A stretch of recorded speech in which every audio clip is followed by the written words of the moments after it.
Hello friends, आज हम फिर आपके साथ अपने नए टॉपिक को लेकर आए हैं। मैं डॉक्टर कुलदीप कुमार बिश्नोई अपने यूट्यूब चैनल पर, जो हमारा विशेषकर एग्रीकल्चर की जानकारी बांटने के लिए हमारा बना हुआ है।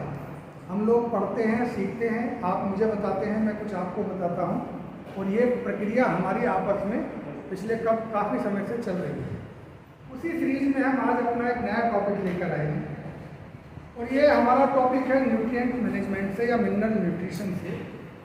इस टॉपिक की महत्व ये है कि ये टॉपिक जब तक आप लाइफ में एग्रीकल्चर पढ़ेंगे या एग्रीकल्चर से जुड़ी हुई चीज़ को प्रैक्टिस करेंगे, खेती करेंगे या घर में किचन गार्डनिंग करेंगे या आप BSc का टेस्ट देंगे या MSc एग्रीकल्चर के लिए एंट्रेंस एग्जाम देंगे या PhD का देंगे या आप नेट क्वालिफाई करने के लिए ASRB का एग्ज़ाम देंगे या आप एग्रीकल्चर सब्जेक्ट को लेते हुए PCS, IAS या कोई भी एग्रीकल्चर से रिलेटेड एग्ज़ाम अगर आप देते हैं, तो ये टॉपिक आपको मिनिमम 5 से लेके 15 नंबर तक, 5 से डायरेक्ट और इनडायरेक्टली और भी ज़्यादा, इनडायरेक्टली और भी ज़्यादा इसका वेटेज रहता है। तो आप इसे समझ सकते हैं कि ये टॉपिक हमारे लिए कितना महत्वपूर्ण है। तो आइए टॉपिक की शुरुआत करते हैं। टॉपिक की शुरुआत करते हैं हम मिनरल न्यूट्रिशन। मिनरल न्यूट्रिशन दो शब्दों से मिलकर बना है, दो शब्दों से मिलकर बना है। मिनरल को हम हिंदी में बोलते हैं खनिज। क्या बोलते हैं? खनिज। और न्यूट्रिशन का मतलब हो गया पोषण। क्या मतलब हुआ? पोषण। अर्थात ऐसा पोषण जो हमारे खनिज कहाँ से मिलते हैं हमको? या तो चट्टानों से या मिट्टी से, चट्टानों से या मिट्टी से। तो ऐसा पोषण जो हमें खनिज पदार्थों से प्राप्त होता है उसे हम मिनरल न्यूट्रिशन कहते हैं। अभी देखने में छोटा सा है, लेकिन ये है बहुत बड़ी चीज। इसको जानने के लिए हमें ये भी जानना पड़ेगा कि मिनरल न्यूट्रिशन हमको देता क्या है, कि हम न्यूट्रिशन में काउंट किसको करते हैं। आपको किसी दिन या कभी आपने पढ़ा होगा एक शब्द, क्या बोलते हैं उसको? पोषक तत्व। और क्या बोलते वैसे? न्यूट्रिएंट्स। क्या बोलते बेटे इसको? न्यूट्रिएंट्स। सुना है? पोषक तत्वों का नाम सुना है? पौधों के लिए कितने पोषक तत्व जरूरी होते हैं? 17। लेकिन क्या वो 17 के 17 पोषक तत्व सब मिनरल न्यूट्रिशन में आते हैं? नहीं, क्योंकि आपने उन 17 पोषक तत्वों में जब उसका क्लासिफिकेशन देखा था तो CHO ये भी तो देखे थे, और फिर NPK, कैल्शियम, मैग्नीशियम, सल्फर। ठीक, इनको हमने किस कैटेगरी में रखा था? मैक्रो। और ये स्ट्रक्चरल या बेसिक। और तीसरे क्या थे? माइक्रो। माइक्रो भी तो थे। ये कितने हुए? 9। तो माइक्रो कितने बचेंगे? 8। क्या क्या थे? Fe, Mn, copper, Zn, chlorine, molybdenum, boron और निकेल। 3 3 6 2। ये जाना था, इतना पता है सबको। अब इसमें मिनरल न्यूट्रिशन के अंदर जो आता है वो आता है ये वाला। इसको छोड़ देते हैं केवल, ये हमें मिट्टी से नहीं मिलती है, ये हमें मिट्टी से नहीं मिलती। तो अब हमारी शर्त क्या थी? मिनरल, ऐसा पोषण जो हमें खनिज पदार्थों से मिले। खनिज पदार्थों में मिट्टी आती है और हमारे चट्टान आते हैं, और चट्टानों के टूटने से ही मिट्टी बनती है।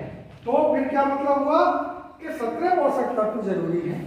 17 nutrients are essential nutrients, but only 14 are considered as a mineral nutrition. तो ये वाला जो हिस्सा है ये सबका सब किसमें आता है? हमारा मिनरल न्यूट्रिशन। Mineral nutrition. अब जब हम मिनरल न्यूट्रिशन के बारे में जान रहे हैं तो हमें यह भी पता चलना चाहिए कि इनकी जरूरत पौधे को होती है। पौधे को जरूरत है, किसी की कम, किसी की ज्यादा, ये तो पता है। इसी आधार पर इनको हम क्या बोलते हैं? मैक्रो या माइक्रो, सूक्ष्म पोषक तत्व या गौण पोषक तत्व। मैक्रो वो जिनकी जरूरत थोड़ी ज्यादा है। और उनकी ज्यादा क्यों होती है? आपको किसी चीज की जरूरत ज्यादा कब पड़ेगी? जब उसका शरीर में कहीं ज्यादा उपयोग हो रहा हो। तो जैसे नाइट्रोजन, फास्फोरस, इनकी जरूरत क्यों ज्यादा है? क्योंकि नाइट्रोजन प्रोटीन का मुख्य आवेश है।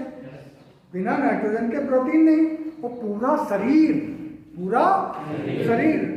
प्रोटीन से बना हुआ है। सारी कोशिकाएं किससे बनी है? तो नाइट्रोजन की जरूरत ज्यादा होगी या कम? ज्यादा होगी, इसलिए ये ज्यादा चाहिए पौधे को। Phosphorus, ATP, ADP, nucleic acid होते हैं। और एटीपी क्या काम करता है? ऊर्जा देता है शरीर को। तो और ऊर्जा स्थिर अंदर भी फिक्स भी रहती है, स्टोर भी रहती है। किस फॉर्म में रहती है? न्यूक्लिक एसिड के रूप में, है ना। एक संतति से दूसरी संतति में जो गुण जाते हैं न्यूक्लिक एसिड की वजह से, वहां भी एनर्जी है। तो ये भी इसलिए ज्यादा जरूरी होता है, इसकी मात्रा भी ज्यादा चाहिए। पोटास किसी चीज का भाग नहीं है, लेकिन ये फ्रीली कोशिका, हर एक कोशिका में पाया जाता है, हर कोशिका में। तो सोचिए जितनी कोशिकाएं हैं, अगर उसमें पोटास पाया जा रहा है तो उसकी ज्यादा जरूरत है या नहीं? क्यों? कि ये बैलेंस बनाता है। आपने गांव में नाम सुना होगा, डायरिया हो गया किसी को। डायरिया में क्या होता है? पानी की कमी, यानी कि इलेक्ट्रोलाइटिक बैलेंस बिगड़ गया। तो वो किसका बैलेंस बिगड़ता है? कोशिका के अंदर। और पोटास यही काम करता है। पोटास क्या काम करता है? कोशिका के सेल्स के अंदर इलेक्ट्रोलाइटिक बैलेंस बना के चलता है लवणों का। तो इसकी जरूरत भी बहुत है। अब इनकी ज्यादा जरूरत है तो ये प्राइमरी हो गई। सेकेंडरी, इनको हम द्वितीय पोषक तत्व के रूप में जानते हैं। सेकेंडरी, तो ये सेकेंडरी किस वजह से है? क्योंकि हम इनको अलग से नहीं देते कोई सोर्स। जैसे हमने फास्फोरस के लिए दिया सिंगल सुपर फास्फेट, देते हैं सिंगल सुपर फास्फेट या रॉक फास्फेट देते हैं। हमें पता सिंगल सुपर फास्फेट में फास्फोरस के अलावा कैल्शियम भी होता है और सल्फर भी होता है। तो जब हम कोई ऐसा खाद देते हैं, उर्वरक देते हैं प्राइमरी पोषक तत्व के लिए, हमने सिंगल सुपर फास्फेट किसके लिए दिया था? लेकिन इसके साथ क्या क्या चला गया? तो जब किसी पोषक तत्व को हमें बिना दिए ही वो किसी दूसरी चीज से मिल जाए पौधे को, हमने दिया था कुछ और उसके साथ कुछ और चीज भी साथ में मिल गई, तो ऐसे पोषक तत्वों को हम बोलते हैं सेकेंडरी। क्या बोलते हैं? सेकेंडरी। जिनको किसी दूसरे पोषक तत्व की से भी प्राप्त किया जा सकता है, वो सेकेंडरी पोषक तत्व। अब माइक्रोन्यूट्रिएंट, सूक्ष्म पोषक तत्व किसको बोलते हैं? ये उनको बोलते हैं जिनकी बहुत कम मात्रा में जरूरत होती है, बहुत कम मात्रा में, लेकिन जरूरत होती है। अगर इसकी कमी हो तो पौधे का जीवन चक्र पूरा नहीं होगा। क्या इनकी सबकी बराबर जरूरत होती है? ऐसा नहीं है। किसी पोषक तत्व की जरूरत ज्यादा होती है, किसी की थोड़ी कम। लेकिन सबके सब ये जो जितने 17 पोषक तत्व हैं, ये सभी के सभी क्या हैं? आवश्यक पोषक तत्व हैं। और आवश्यक का मतलब ये नहीं है कि उसे ज्यादा जरूरत है तो वो ज्यादा आवश्यक है। आवश्यक का मतलब ये है कि उस पोषक तत्व को हम इसेंशियल न्यूट्रिएंट या आवश्यक पोषक तत्व कहते हैं, जिसकी कमी के कारण पौधा अपना जीवन चक्र पूरा नहीं कर पाता है। तीन गुण हैं, तीन गुण हैं जो उन गुणों की पूर्ति करता है। उन्हीं पोषक तत्व को हम आवश्यक पोषक तत्व कहते हैं। आवश्यक पोषक तत्व की जो इसको एक टर्म दिया गया है, क्राइटेरिया ऑफ इसेंशियलिटी।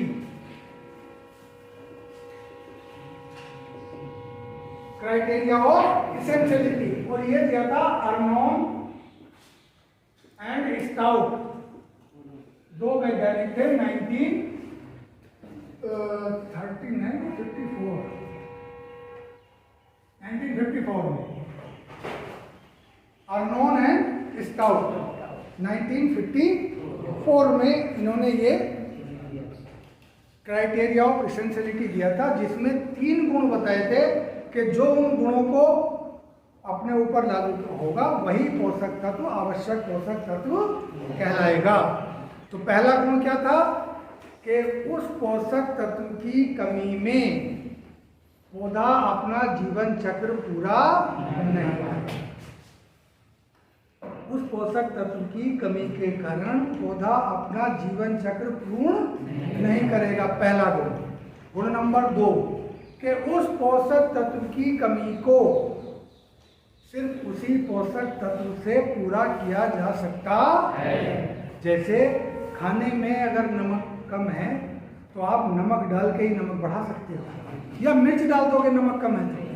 बैग ऐसे ही बिल्कुल यहाँ पर भी है कि अगर किसी पोषक तत्व की कमी है तो आपने वही पोषक तत्व देना पड़ेगा, तभी उसकी कमी पूरी होगी। और तीसरा गुण था कि वह पोषक तत्व पौधे की मेटाबॉलिक एक्टिविटी में क्या क्या आता है? माइटोकॉन्ड्रिया क्या काम करती है? वो वाला काम, ठीक। और सांस लेना, रेस्पिरेशन, डाइजेशन, ये सारी चीजें मेटाबॉलिक एक्टिविटी में आती है, जिसको हिंदी में बोलते हैं चय उपापचय अभिक्रियाएं। चय उपापचय अभिक्रियाएं या मेटाबॉलिज्म या कैटाबॉलिज्म और एनाबॉलिज्म। एक वो जिसमें ऊर्जा बनती है और एक वो जिसमें ऊर्जा यूज करके ऊर्जा का ह्रास होता है। तो ये दोनों जो मेटाबॉलिज्म वाली प्रोसेस है, इसमें ये पोषक तत्व सीधे पार्टिसिपेट करेंगे। तो जो इन तीन गुणों को अपने क्राइटेरिया लागू होते हैं वही पोषक तत्व आवश्यक पोषक तत्व कहलाते हैं। सभी को ऐसे तो पौधा लगभग 50-60 पोषक तत्व खींचता है जब मिट्टी से, 50-60, लेकिन आवश्यक कितने हैं? क्यों है 17? कि ये इन तीनों जो नियम हैं इनको पूरा करते हैं। तो वो तीन नियम कौन से थे? पहला नियम था ये कि यह अपनी इनकी कमी के कारण पौधा अपना जीवन चक्र पूरा नहीं करेगा। दूसरा, इनकी कमी को सिर्फ इन्हीं से ही पूरा किया जा सकता है, लेकिन इसके कुछ अपवाद भी हैं। जैसे पोटेशियम ना हो तो इसके स्थान पर पौधे क्या ले लेते हैं? सोडियम। क्या ले लेते हैं? लेकिन सारे काम जो पोटेशियम पौधे में करता है वो सारे काम सोडियम पौधे में नहीं कर पाता। मतलब 100% उसको नहीं हटा सकता।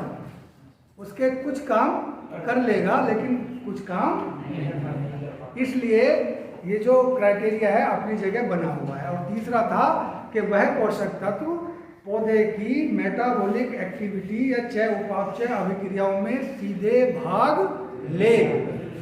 इन तीन क्राइटेरिया को जो पूरा करेगा वही आवश्यक पोषक तत्व कहलाता है। तो क्या क्या क्लियर हुआ हमारा? कितने पोषक तत्व हैं ये हमें पता चल गया। क्राइटेरिया ऑफ इसेंशियलिटी किसने दिया था? सबसे ज्यादा पूछा जाने वाला क्वेश्चन, क्राइटेरिया ऑफ इसेंशियलिटी क्या है, किसने दिया है? इसके आधार पर क्या हुआ? इसके आधार पर 17 पोषक तत्व छांटे गए। कितने में से? 50-60 जो पौधे अवशोषित करते हैं उनमें से। फिर ये सेकेंडरी क्यों है? ये बहुत क्वेश्चन पूछा जाता है। ये प्राइमरी क्यों है? इनकी जरूरत पौधे को ज्यादा मात्रा में क्यों पड़ती है? आपने देखा कितने लोग यूरिया ही देते हैं केवल। यूरिया किसका स्रोत है? नाइट्रोजन का। और नाइट्रोजन क्यों? कि नाइट्रोजन भाई पौधे को इसलिए ज्यादा चाहिए कि वो प्रोटीन का मुख्य अवयव है, प्रोटीन और अमीनो अम्ल। और नाइट्रोजन नहीं होगी तो प्रोटीन भी नहीं होगी, अमीनो अम्ल भी नहीं होंगे तो फिर शरीर पौधे की संरचना का विकास कैसे होगा ही, क्योंकि वो तो स्ट्रक्चरल कंपोनेंट हो गया। सूक्ष्म पोषक तत्व उनको कहा जिनकी जरूरत कुछ कम मात्रा में। अब कम, तो अगला सवाल ये किसी के मन में नहीं आया कि कितना कम, कितने से ज्यादा, कितने से कम, ये भी तो कुछ होगा। तो होता क्या है, अलग अलग वैज्ञानिकों ने अलग अलग बताया कि अगर इतनी मात्रा से ज़्यादा है तो इसको हम कहेंगे मैक्रो, इतनी से ज़रूरत कम वाली है तो इसको कहेंगे माइक्रो। ये अलग अलग वैज्ञानिकों ने अलग अलग दिया है। हम उसको मान के चलते हैं जो हमारी इंडिया की सबसे बड़ी संस्था है ICAR, Indian council of agricultural research. कहाँ है? नई दिल्ली। ये अपनी एग्रीकल्चर की सबसे बड़ी संस्था है भारत में। यहीं से किताब निकलती, जब आप बड़ी क्लास में आ जाएंगे तो उस किताब को आप खूब पढ़ेंगे, एग्रोनॉमिक टर्मिनोलॉजी। क्या नाम है किताब का? Agronomic terminology. उसमें कहा है कि यदि 50 ppm से किसी पोषक तत्व की जरूरत ज्यादा है, किसी पोषक तत्व की जरूरत 50 ppm से ज्यादा है, तो वो कौन सा है? मैक्रो। वो क्या है? मैक्रो। हम कहेंगे मैक्रो। और अगर 50 ppm से कम है तो हम कहते हैं माइक्रो। ppm जानते हो? पार्ट पर मिलियन। पार्ट पर मिलियन के 10 लाख में इतने भाग। 10 लाख में मिलियन मतलब 1 मिलियन बराबर 10 लाख, तो 10 लाख में इतने भाग। 50 ppm का मतलब 50 मिलीग्राम भी है। 50 ppm या 50 मिलीग्राम प्रति किलोग्राम ड्राई मैटर। पौधा है, इस पौधे को आपने उखाड़ा, इस पौधे को आपने उखाड़ा और इसको सुखा लिया, इसको सुखा लिया। सूखने के बाद उसका वजन लेते हैं, तो वही हम ड्राई मैटर इस तरह से होता है। और जब इसको डाइजेस्ट कर लेते हैं, डाइजेस्ट मतलब इसको जला करके सुखा करके भस्म बना लेते हैं, राख बना लेते हैं। तो ये सब चीज़ें जब आप बड़ी क्लास में आ जाओगे तो आपको पता चलेगी कि इसका कैसे है। ड्राई मैटर को आप इतना मान के चलो कि पौधे का जो वजन है उस 1 किलो के हिसाब से अगर 50 मिलीग्राम से कम की ज़रूरत है तो वो सूक्ष्म पोषक तत्व है, और यदि 50 मिलीग्राम से ज़्यादा की ज़रूरत है 1 किलो ड्राई मैटर के लिए तो वो मैक्रो है। ठीक है, समझ में आई बात? और एक किताब आती है मार्शनर की। क्या किताब आती है? मार्शनर की। कुछ बच्चे 100 भी ले रहे हैं, सही है, रात में ज़्यादा पढ़ाई की होगी, 100 भी लेते हैं। जो बच्चे ठुनिया लगा के बैठते हैं उनकी संभावना ज़्यादा है सोने की। गलत बात है। मार्शनर में भी कुछ ऐसा ही है कि 50 ppm से अगर ज़्यादा है तो वो मैक्रोन्यूट्रिएंट है, और 50 ppm से उसकी ज़रूरत कम मात्रा में है तो वो माइक्रोन्यूट्रिएंट। तो ऐसा उदाहरण समझिए, आप घर में आपके यहाँ खाना बनता है, नमक की ज़रूरत ज़्यादा होती है और हींग की ज़रूरत, लेकिन दोनों चाहिए खाना बनाने के लिए। तो वैसे ही यहाँ है कि पोषक तत्व ज़्यादा ज़रूरत है तब भी, और कम ज़रूरत है चाहिए 17, चाहिए 17। अगर कोई भी कम है तो वो उतना ही जीवन चक्र को प्रभावित पूरा नहीं होने देगा। तो ये तो हमें पता चल गया कि किसी की मात्रा की जरूरत ज़्यादा है, किसी की। लेकिन अगर ये कहें कि सबसे ज़्यादा किसकी ज़रूरत है तो हम कहेंगे नाइट्रोजन फर्स्ट पे आएगा, पोटेशियम 2 पे आएगा, कैल्शियम 3 पे, मैग्नीशियम 4 पे, और ये आ जाएगा फास्फोरस 5 पे, और सल्फर आ जाएगा। ठीक है। इधर आयरन 7 पे, मैग्नीज 8 पे, जिंक 9 पर, 10 जार पे क्लोरीन है। क्लोरीन भी पहले आएगा। क्लोरीन बल्कि यहीं आना चाहिए ना। क्लोरीन 8, जिंक 9, 10, 11, 12, 13, यानी कि सबसे कम हमें किसकी जरूरत पड़ रही है? मोलिब्डेनम की। लास्ट में दिखा और निकेल भी। निकेल और मोलिब्डेनम की हमें बहुत कम जरूरत पड़ती है। तो इसके लिए एक टर्म यूज की गई है, अल्ट्रा माइक्रो न्यूट्रिएंट। तो यही क्वेश्चन पूछा जाता है कि निम्नलिखित में से किस पोषक तत्व को अल्ट्रा माइक्रो न्यूट्रिएंट कहते हैं? कौन सा है? किसे कहेंगे ultra micro nutrient? Molybdenum.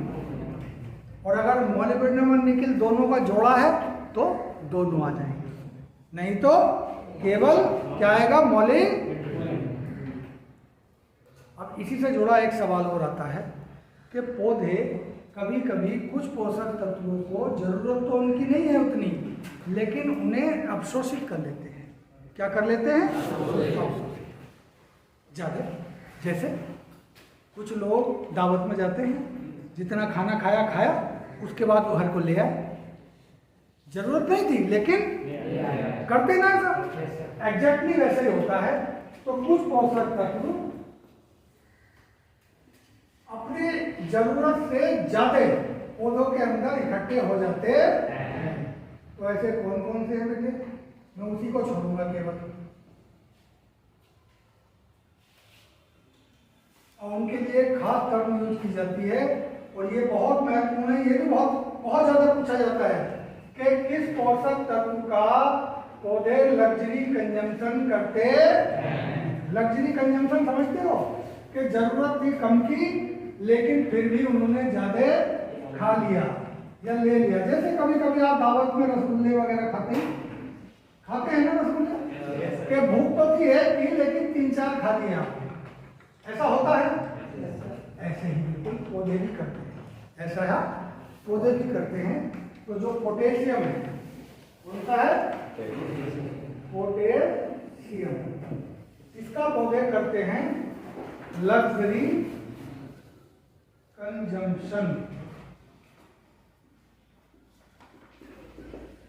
Luxury consumption. Luxury consumption.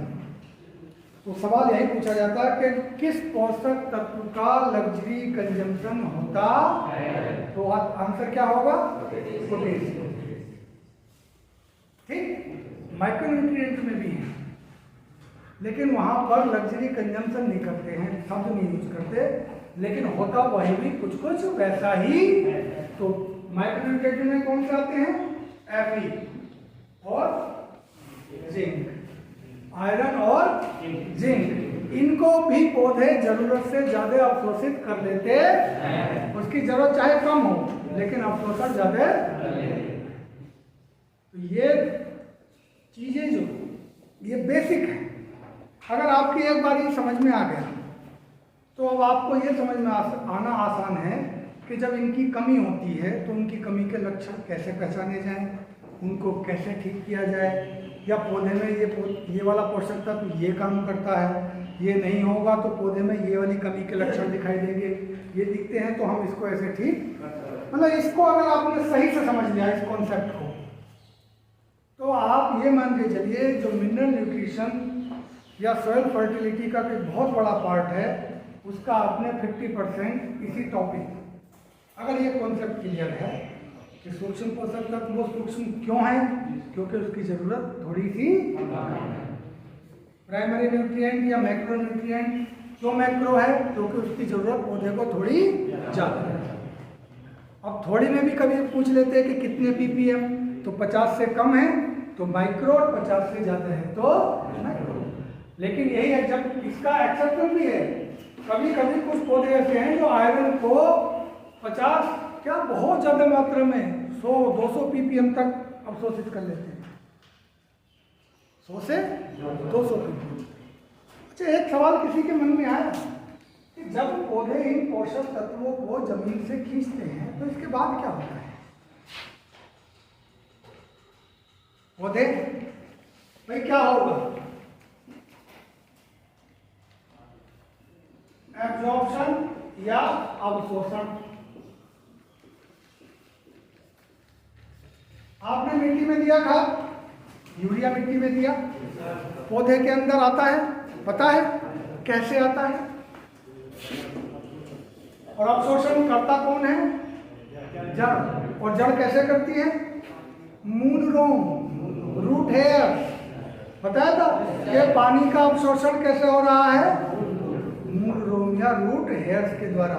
तो कुछ पोषक तत्व पानी के साथ अवशोषित होते हैं और कुछ पोषक तत्व प्रेशर ग्रेडियंट के साथ।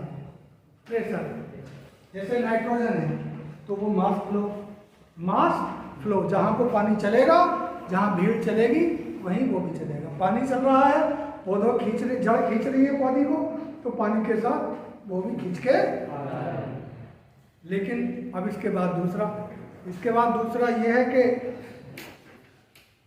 इसके बाद दूसरा है फास्फोरस और पोटास।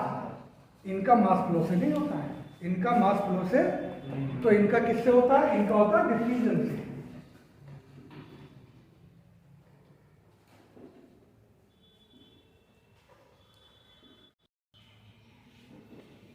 मास फ्लो नाइट्रोजन के लिए, डिफ्यूजन फास्फोरस एंड। ये डिफ्यूजन क्या है?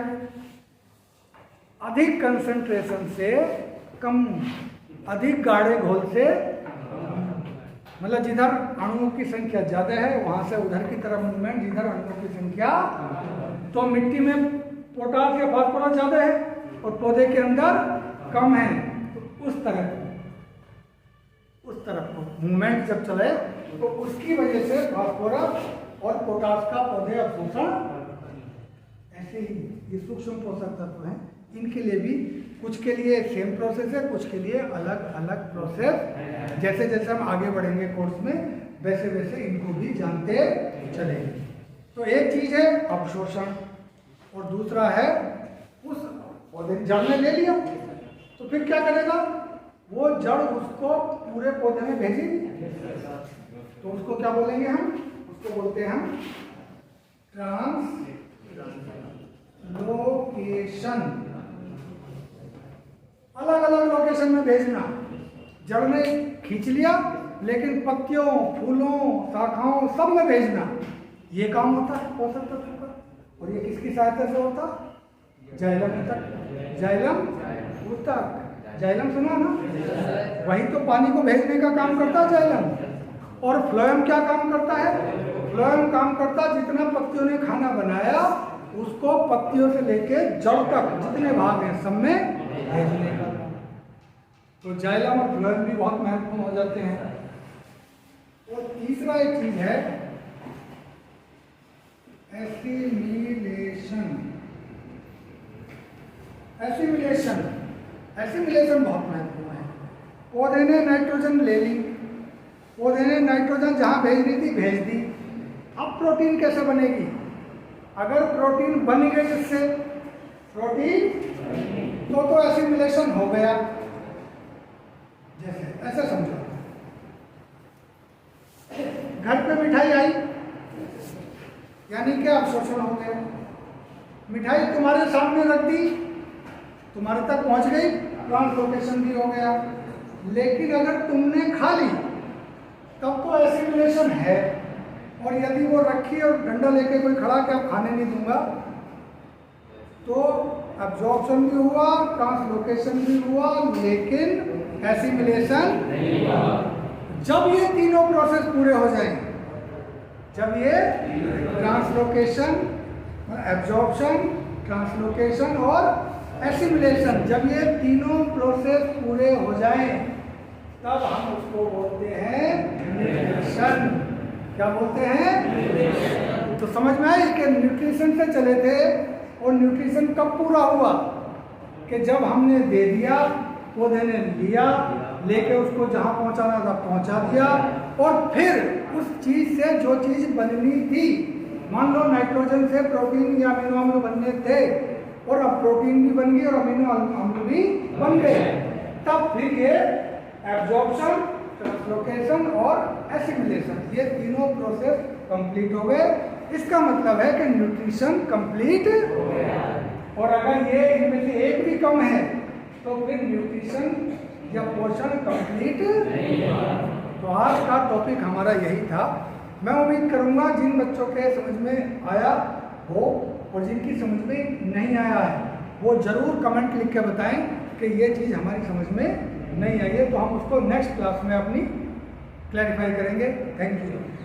अभी तक सब्सक्राइब नहीं किया है वो चैनल सब्सक्राइब कर लें, शेयर करें और कमेंट ज़रूर करें। जब आप कमेंट करेंगे, और एक चीज़ और ध्यान रखिएगा, कभी भी किसी भी वीडियो को अगर वो 4 मिनट या 10 मिनट का है तो पूरा देखें। यदि आप उसको पूरा नहीं देखते हो तो वो जितने मिनट देखा वो भी आपने बेकार किया, तो आपका फिर कोई फायदा उसका नहीं पड़ता है। वीडियो तभी पूरा देखने से ही पूरा लाभ मिलता है आपको। कई चीज़ें शुरू में नहीं होती, बाद में होती हैं। कुछ आंसर शुरू में होते हैं, बाद में उसका आंसर का जवाब भी मिल जाता है क्वेश्चन का। तो हमेशा वीडियो पूरा ही देखा करें किसी चीज़ का भी, नहीं तो आपको अधूरी जानकारी मिलेगी, और जो आपने उसमें 2 मिनट 4 मिनट का टाइम दिया है वो भी आपका बेकार हो जाएगा। डेटा भी बेकार होगा, टाइम भी खराब होगा। इसलिए ना डेटा खराब करें ना टाइम खराब करें। देखना है किसी के भी वीडियो को तब देखें जब उसको पूरा देखें, तो आपको पूरी पिक्चर क्लियर होती है। Thank you.